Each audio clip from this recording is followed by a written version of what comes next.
Next example, mechanical properties of fluid. Example number 18.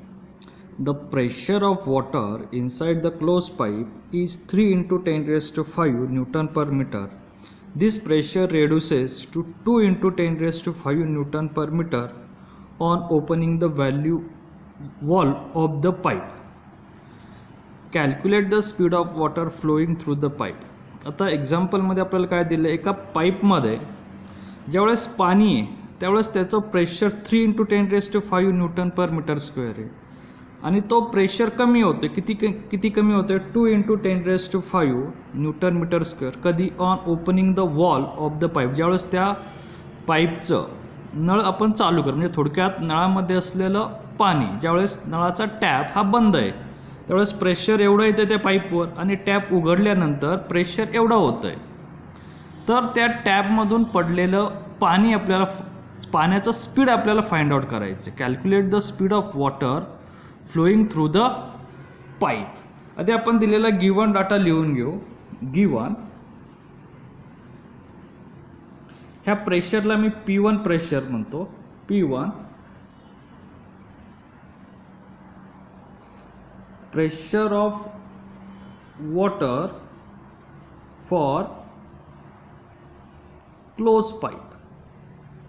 तो किती आहे? 3 into 10 raised to 5 newton metre square.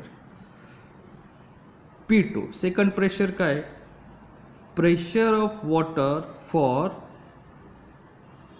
Open pipe. तो आहे 2 into 10 raised to 5 newton per metre square. आता ज्यावेळेस pipe close असेल त्यावेळेस त्याची वेलोसिटी काय असेल पाण्याची? तर त्यावेळेस त्या वॉटरची वेलोसिटी 0 असणार आहे. V velocity of water for close pipe 0. हे इम्पॉर्टन्स आहे. आणि ज्यावेळेस आपण पाईप वॉल चालू करणार आहे त्यावेळेस त्याची वेलोसिटी आपल्याला फाइंड आउट करायची. तर हे आपल्या लक्षात आलं पाहिजे. ज्यावेळेस पाईप बंद असेल त्यावेळेस त्याच्या आतलं पाणी स्टेबल असणार आहे, म्हणजे त्याची वेलोसिटी काय आली? 0 आली. इथे जो आपण फॉर्म्युला अप्लाय करणार आहे तो व्हेंचुरीमीटरचा फॉर्म्युला अप्लाय करणार, कारण की वॉटरची असलेली हाईट ही दोन्ही कंडिशनला सारखीच आहे. म्हणून therefore P1 plus 1/2 density V1 square is equal to P2 plus 1/2 density V2 square. Value जर पुट केल्या तर P1 आहे आपला 3 into 10 raised to 5. Velocity V1 0 मला संपूर्ण क्वांटिटी 0 येणार. इज इक्वल टू P2 आहे 2 into 10 raised to 5 1/2 डेन्सिटी आहे 10 raised to 3 आणि आपल्याला V2 काय करायचं आहे? फाइंड आउट करायचं आहे. Means therefore V2 square is equal to, हा इकडे सबट्रॅक्ट होणार, 3 into 10 raised to 5 minus 2 into 10 raised to 5 in bracket. हा 2 इथे डिवाइड, इकडे आल्यावर काय होणार? मल्टिप्लाय. आणि हे 10 raised to 3 इकडे डिव्हिजनला. तुमचं आलेलं आन्सर काय येतं इथे? 2 into 10 raised to 2. Means therefore square root on both side V2 is equal to, ते येतो 1.41 into 10 मीटर पर सेकंद. ह्याचं कॅल्क्युलेशन केलं तर आपल्याला वेलोसिटी, ओपन पाईपची वेलोसिटी काय होईल? मिळेल. नेक्स्ट एक्झाम्पल आहे, calculate the rise of water inside a clean glass capillary tube. म्हणजे हे आता आपलं कॅपिलरी ट्यूबचं एक्झाम्पल आहे. ऑफ रेडियस गिवन, रेडियस दिली 0.1 millimetres. Is converted by metres किती होणार? 10 raised to -4 मीटर. त्याच्यानंतर clean glass capillary tube of radius 0.1 millimetre when immerse in water of surface tension surface tension of water तो किती आहे 7 × 10⁻² newton पर metres. आणि त्याच्यानंतर काय दिलं, the angle of contact between water and glass is 0, म्हणजेच cos 0 is equal to 1. आपल्याला काय फाइंड आउट करायची, calculate the rise of water inside the glass tube. आता याचा फॉर्म्युला काय आहे, तर H is equal to 2t cos θ divided by r rho g. Value put करा. 2 t ची व्हॅल्यू 7 × 10⁻², cos 0 1, रेडियस आहे 10⁻⁴, डेन्सिटी ऑफ वॉटर दिलेली आपल्याला 10⁻³ kg पर मीटर क्यूब आणि g दिलेला आहे 9.8 मीटर पर सेकंड. त्या व्हॅल्यू पुट केल्या तर आपलं Hची व्हॅल्यू काय येते, इज फाइंड आउट 0.1428 मीटर्स और 14.23 सेंटीमीटर्स. हे झालं आपलं सिंपल स्लेरी. हे कॅल्क्युलेशनचा पार्ट आहे. तर कॅल्क्युलेशन केलं की तुम्हाला easily height in capillary tube of glass हे मिळेल.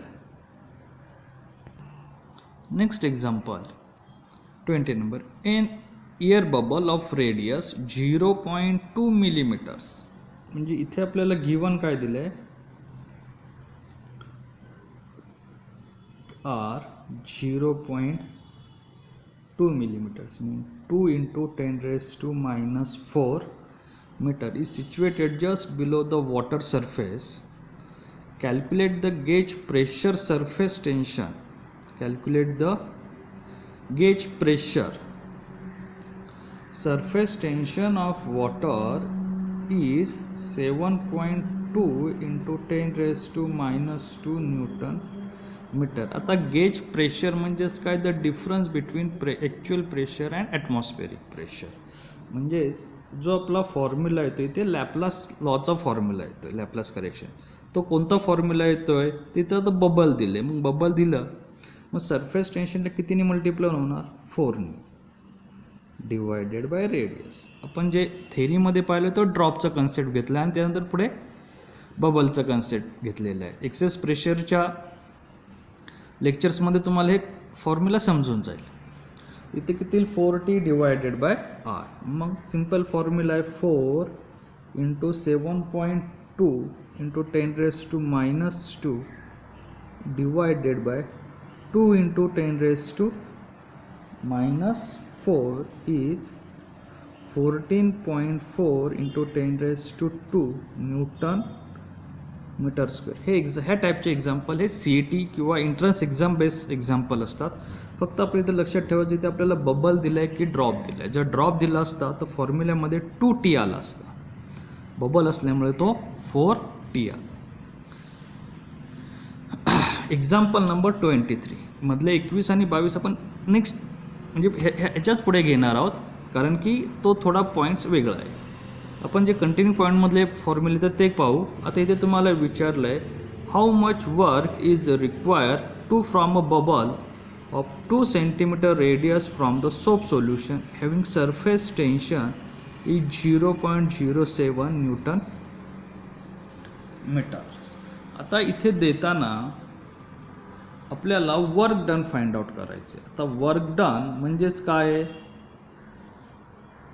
तर ती सरफेस एनर्जी सुद्धा म्हणतो आपण त्याला, किंवा पोटेन्शियल एनर्जी सुद्धा म्हणतो. तर आपल्याला सरफेस एनर्जी किंवा वर्क डन फाइंड आउट करायचं. आता इथे गिवनमध्ये आपल्याला काय काय दिलेलं आहे, बबलची रेडियस दिलेली r 2 सेंटीमीटर्स मीन 2 × 10⁻² मीटर, आणि दुसरं सरफेस टेन्शन ऑफ सोल्युशन ते दिले 0.07 न्यूटन मीटर.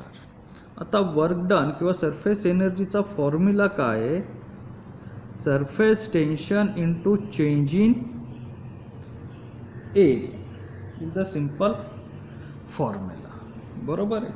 तर आपल्याला फाइंड आउट करायचं आहे वर्क डन. पण इथे या फॉर्म्युल्यामध्ये एक इम्पॉर्टंट पार्ट्स आहे की तो चेंज इन एरिया किती सरफेसचा आहे. इथे आपण फक्त बेसिक फॉर्म्युला लिहिला आहे.